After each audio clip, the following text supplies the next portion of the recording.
everyone. My name is Christina Jordan. I am a member of the Black Employee Network group here at CREC. And I'm here with Elizabeth Wilson and Kim Stroud, both members of BEN as well.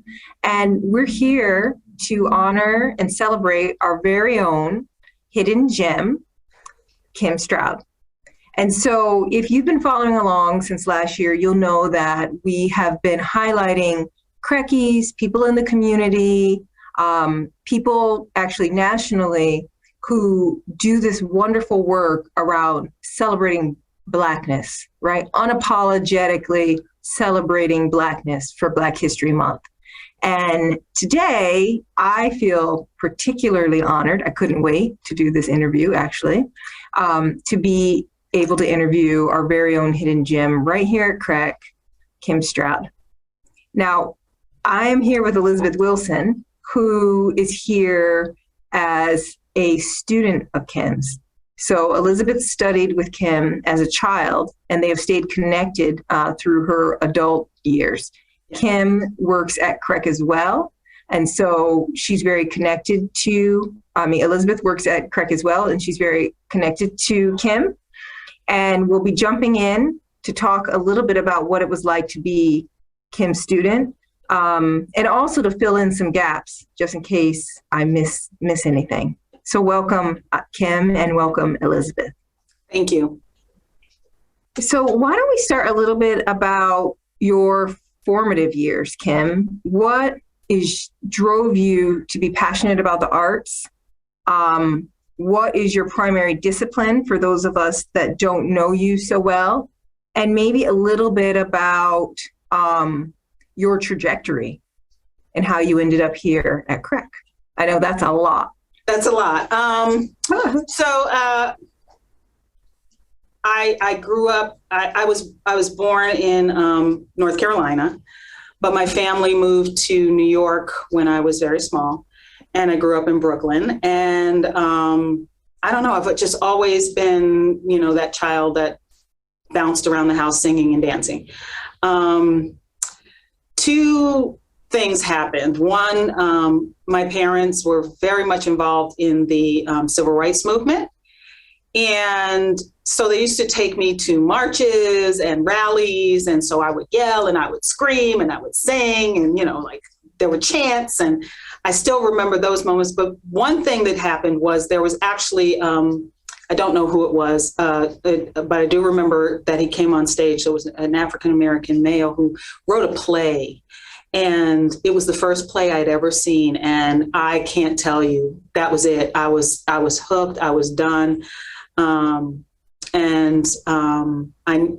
sought out every opportunity at my middle school to be involved in either the play or the chorus or the talent show or whatever it was, but I never had an opportunity to study. And then I had a counselor. It's always that one adult in your life who realized this about me and said, this is high school where they sing and dance and they, that's what they do all day. And I'm like, I'm on board, So I auditioned for LaGuardia and got in, and I attended LaGuardia High School and then attended my BFA dance program at State University of New York, and then danced with multiple companies, Metropolitan Opera Ballet, the Ailey Company, the Martha Graham Company, did some movies, All That Jazz, The Wiz, things like that. Just had this career, this performing career.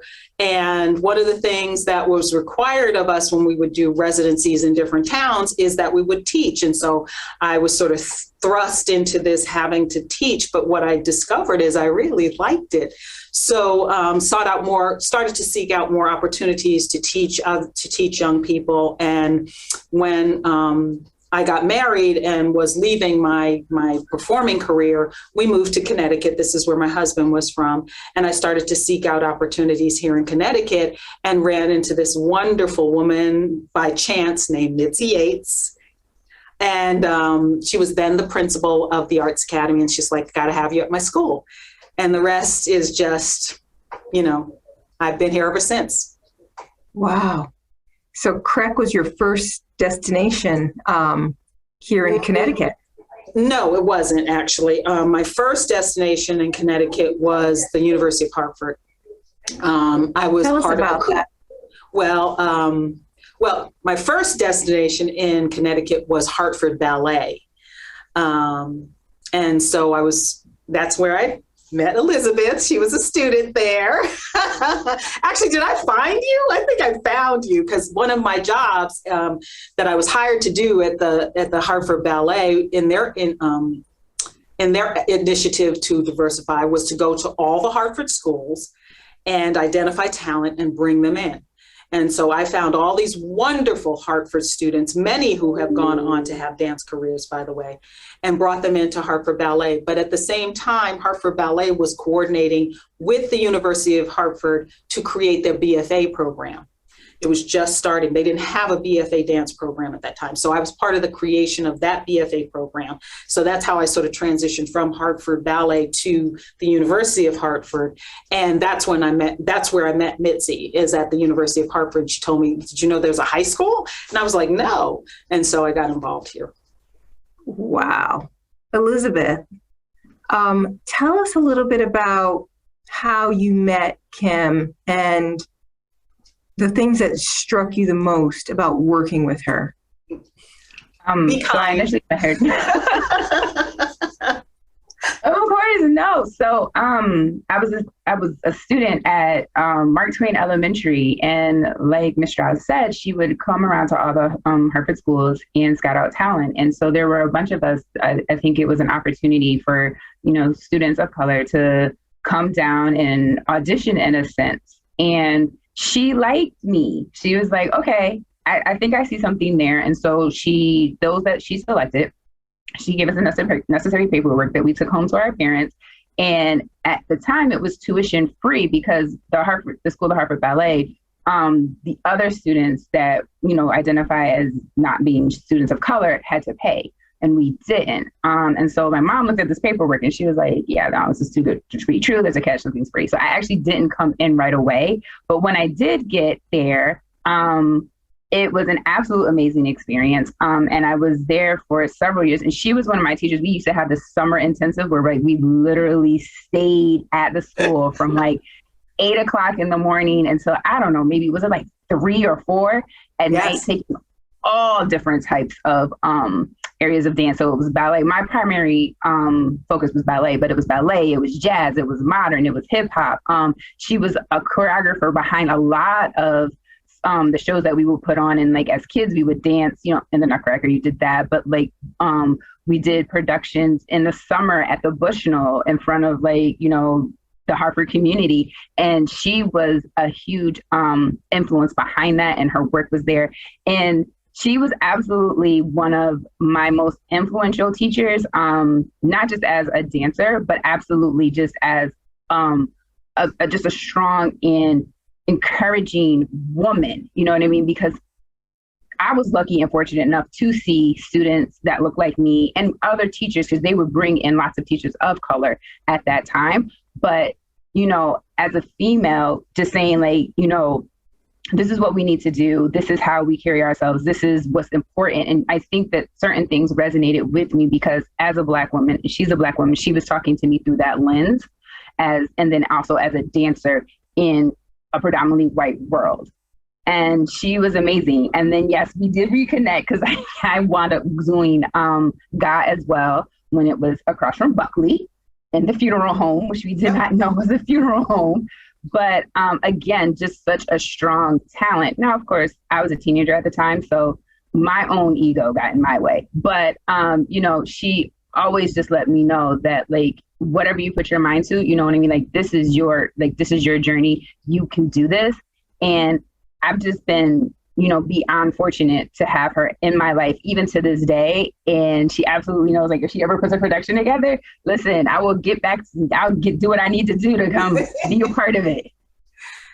Yes. And I was overjoyed to see her at CREC. I couldn't believe it. It was like, oh my God, I recognized her right away.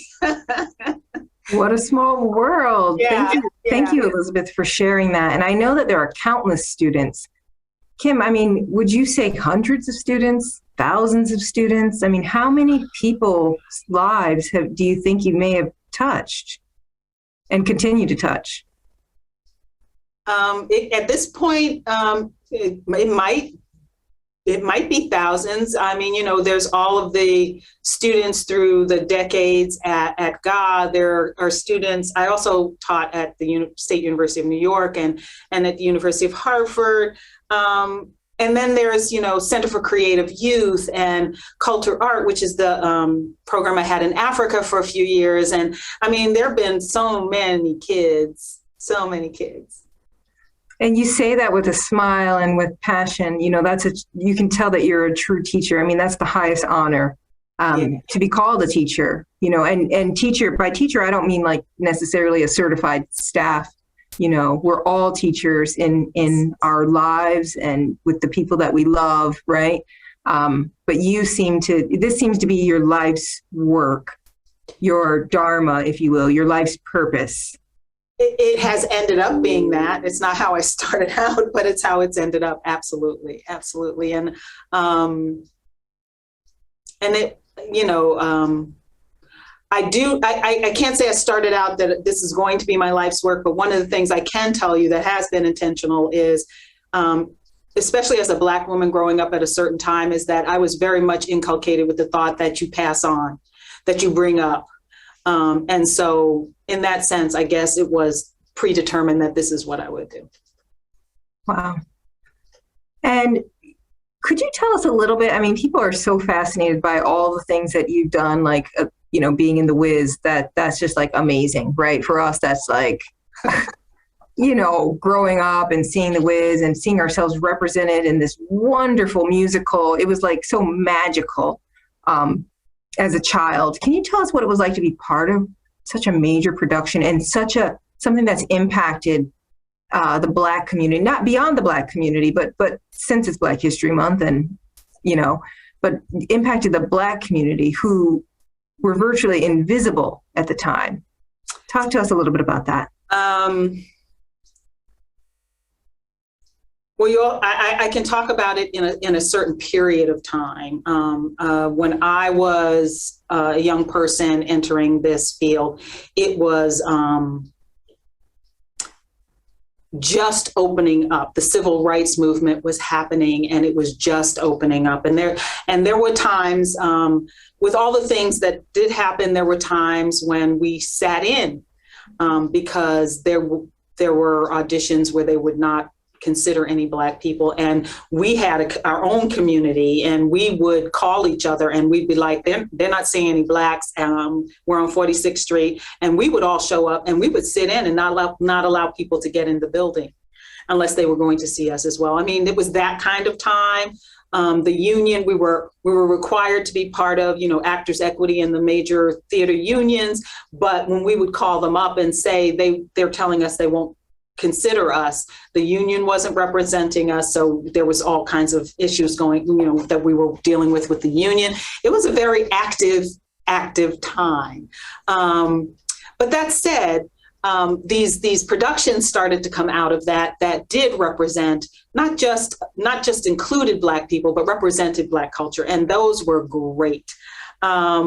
We felt like we were bigger, that we were something bigger than just another show. We felt obligated to show that not only is this worthwhile, but it's more than that. It still was very much, I hated that phrase, but we had to do things better. But we did. We had to show that we could do things better, and we did. And we did. And we felt that. We felt that responsibility, and also that satisfaction, because we did. The Wiz was, on Broadway for a zillion years, and it was one of the best selling shows. And, it was groundbreaking for its choreography by George Faison at the time, that incorporated, genres that came out of the African American culture. And it was what it should be. And we felt that. But I'll be honest with you, I also felt that being with the Metropolitan Opera Ballet. I was the only Black person in that at the time. But I also felt it there. I felt like I am showing you that we can do this. We can do this, you know? So it was very much that kind of time. And I felt that was very reflective in her teaching. I mean, it was absolutely, there was no slacking off. She demanded nothing but our personal best. And she saw that in each and every one of us. And, you know, yes, there were, you know, different things that each of us excelled at, but she spotted that and she knew when you didn't bring it. You know, whether we were in ballet or if we were in modern or if we were, you know, in a hip hop class or African dance class. Sometimes she would just pop in and, you know, she knew if we did not give it our all, and she, you know, she would call us on it. And that was huge because it let you know that somebody believed in what you had and they were trying to tell you to make sure that you always show up in that way. Do you think, Kim, do you think that this level of discipline, this level of commitment, this level of somatic expression is expressed anywhere outside of the arts? Or do you think that within the arts, in particular dance, which is your primary discipline, Yes. do you think it's inherent in that discipline? And talk a little bit about what it takes to be an artist at this level, or at any level, really.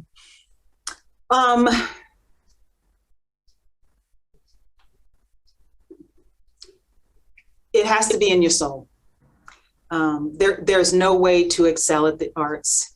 And I cannot quantify what excel at the arts means, but you cannot excel at this if it is not in your soul, if it is not part of what you eat and sleep and breathe every day.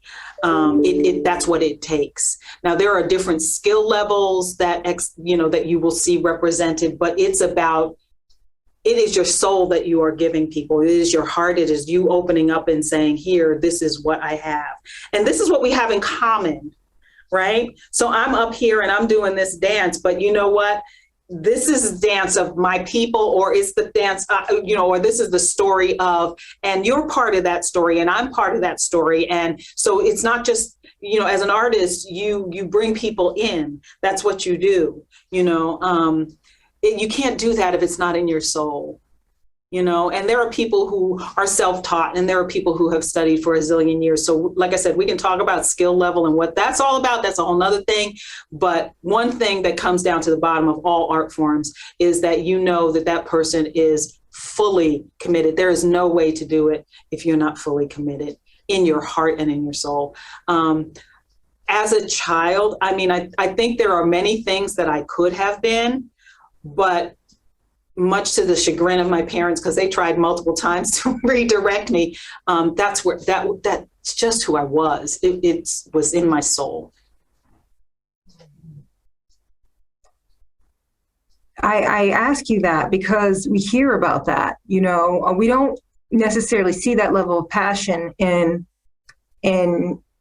other forms of work, if you will, right? And so can you talk to us about how, I'm making this up because it may not be the case, but how magical it is that when your purpose and your soul line up with your work, which is what it seems to have done for you, yes, for many years, and culminating into the work that you're doing now.